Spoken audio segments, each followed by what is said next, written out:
زمان في قلب حارة قديمة كان فيها حمام شعبي مشهور للستات. الحمام ده كله بيبقى فيه بخار وضحك وحكاوي.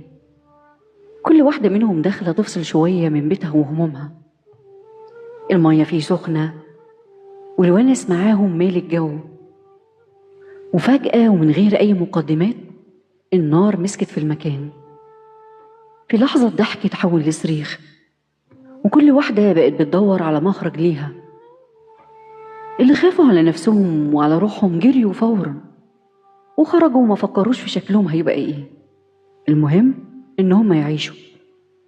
في ستات تانية فضلوا جوه، والنار كانت بتعلى والوقت بيجري، وهم لسه واقفين بين الخوف والكسوف. وفي ثواني قليلة كانت كفاية تغير كل حاجة.